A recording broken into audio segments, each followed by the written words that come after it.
And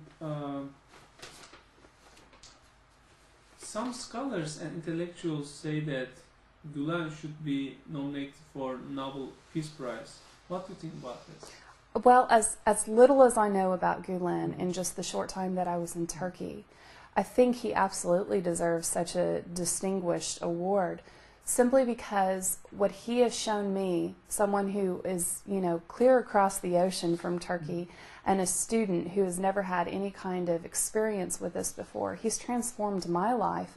And I haven't even done a lot of readings on Gulen, and again, was not really aware of the Gulen movement prior to Turkey. But it impressed upon me so much what an important thing that he is doing. And in the information that I know about him, I see someone who's pure of heart and intention, and I really think something like the Nobel Peace Prize deserves to go to someone that has no ulterior motives through their compassion and through their work that they're doing. And what are the other characteristics of Gulen that attracted you, or like what are things that you think that they are important and they are good characters for a role model? I think primarily that he is teaching people that to be good, to be ethical, to be moral is in the best interest of the entire world. There shouldn't be a motivation behind being a good person. It shouldn't be for that reward that you can get by being a good person. I think what he's teaching the children through his education movement, and then what he's teaching the public through his books and lectures and things like that, is that to be a good person is ultimately a reward for yourself. And all of the other things will follow. The social and the economic, the education, all of those things will follow if you learn to be a good, ethical, moral person. And unfortunately, a few days ago, a French newspaper, François, published a caricature about Prophet Muhammad, peace upon him, and depicted him as a bomb, which created a big disappointment. You think about that? Personally, when things like that are done, it breaks my heart, and it makes me want to cry, because I feel like that's one more fence that's been put up between our cultures and our religions.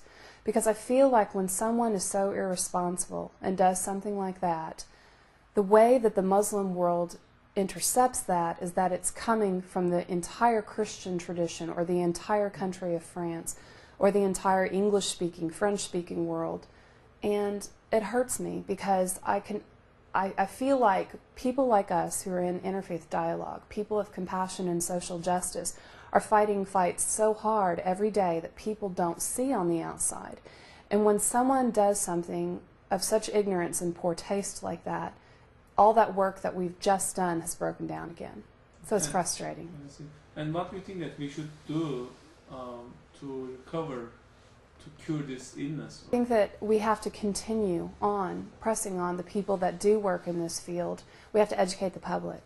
And this does not need to be a specialized niche anymore. We need to make people understand that for them to understand other people's cultures and other people's religions is so crucial, and it does affect their lives. And they need to understand that it's more important and it goes beyond politics. It's humankind, it's human understanding. So the only thing we can do is push on and try and go above the ignorance of things like that. And did it better? And also Prophet Muhammad better? Absolutely. I think probably the thing that impressed me the most when I was in Turkey as far as understanding Islamic people was the one-on-ones I was able to have with the sponsor families. We were able to go and sit down and have dinner with these families who were kind enough to take us into their home, and we had honest discussions. There were no politicians, there was no ulterior motive. It was just people of different cultures sitting down, and we were talking about our kids and food and travel and religion and gender relations, and it was so meaningful to me. And what are things that conversations or during these meals of host families? Well, I think first of all, it's amazing when you can speak to someone through a translator. That's always interesting.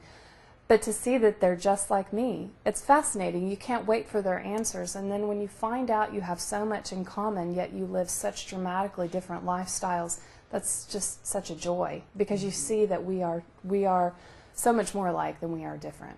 And like, does the trip help you? Like what's your idea about Prophet Muhammad after the trip? Like, given that the media depicts it in caricatures or in some other versions, or Islam as a whole, that different as a prophet of terror.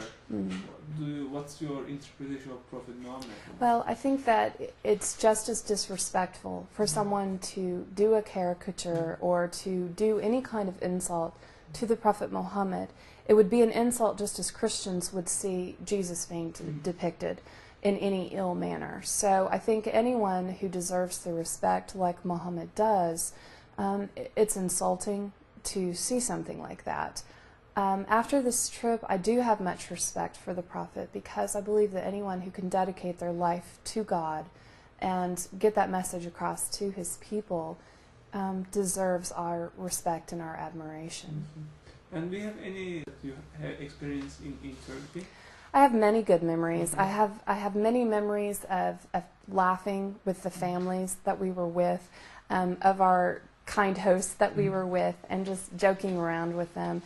And I have private memories too, moments when I was able to sit and look over the lake of fire where all the fish were, and I was down drinking tea by myself. So I have private moments that were so wonderful. But I think just the general kindness of the people will be what I remember the most. And did you have a spiritual journey for yourself? Absolutely, especially when we would take the time to go in the mosque. I felt like it was a holy and sacred place, just as if I'd walked into a Christian church. And I did take the time when we were in there to say silent prayers and meditations to myself. So it was a spiritual experience for me as well. And being able to, as we spoke of earlier, being able to see the people go into the mosque and pray 5 times a day, it's very spiritual for me. You mentioned Islam also. I don't think I have the education enough that I haven't studied them enough, so I couldn't make that connection. Okay. And what do you feel when you visited Rumi? I don't know whether you read any Rumi's poems. I think probably one of the most amazing things when we went to go visit Roomies Tomb was the sacredness that place held. Where we would see people praying in front of his tomb and the reverence that they gave him. So I know he must have been such an important influence in so many people's lives. So I had a sense of reverence and peace and calm when I was there as well, and I really enjoyed being able to go there. Is there anything that you want to share with us beyond these questions? I think the thing I would like to share is that what the Institute has done for us in taking college students, and I can speak specifically for the college students from the University of Oklahoma, is you have taken us who we feel like we are the future leaders within the interfaith dialogue. And you've shown us that the work that we're going to do is so much more important than what we conceive it to be out of the textbooks that we learn right now. You made it personable, and you made it personal to us. And I think it'll probably be something that we remember forever in our lives. So do you plan to go back to Turkey? Absolutely. Absolutely, I'm going back to Turkey. Can't wait. Thank you very much. Thank you.